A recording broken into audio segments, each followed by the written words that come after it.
Good afternoon. I'd like to thank and also welcome Dr. Maija Renko, a professor and Coleman Chair of Entrepreneurship at DePaul University. Dr. Renko, thank you for joining us today. Thanks. Happy to be here. Thanks for including me. Absolutely. And so what I'd like to do is jump right into this and cede the floor to you and maybe have you discuss a little bit about the role of disability and how that may influence individuals' propensity to take action during their entrepreneurial process. Yeah, sure. So I've studied disability quite a bit, and the way I've studied it is together with scholars from disability studies. And so we take this perspective that disability is about the context. It's not an individual quality, a medical quality as such, but it's more about the environment and how the environment reacts to the person who is differently abled. So that's kind of a different take from some of the other research we've seen in entrepreneurship on disability. So with that in mind and thinking of disability as a context for entrepreneurial action, the thing that I've focused a lot on are the barriers that this creates for individuals who are trying to engage in entrepreneurship.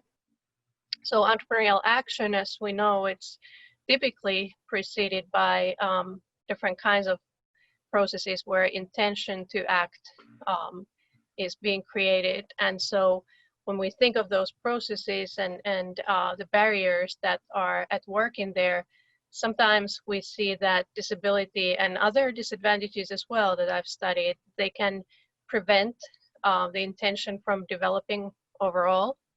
And in some other ways, they can also be barriers that prevent intention from being realized into action. So your typical barriers that you can think of, resource barriers.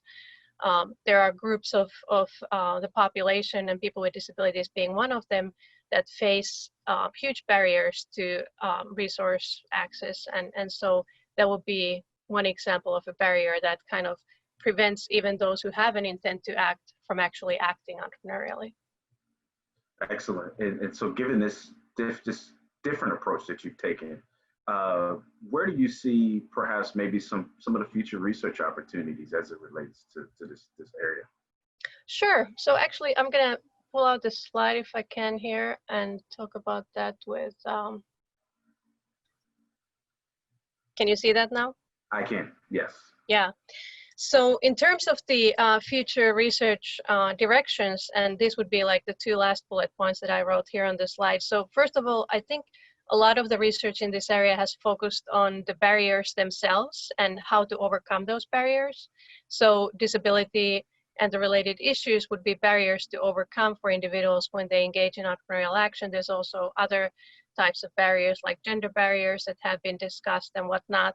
So focus has overwhelmingly been on overcoming those barriers, and where I see the future research going more, and I hope it will go more, is to think more of those systemic solutions and the origins of those barriers in the first place, and how our research could answer questions that would help us better understand how those barriers could be removed or at least brought down a little bit for these different groups. Another thing about future research, if we think about barriers and the kinds of groups that we've studied, people with disabilities included, a lot of this research has been very focused still on Western societies. And in some other research that I've been engaged in, we're looking at adverse environments, countries where institutions are very fragile, like Afghanistan, Iraq, and whatnot.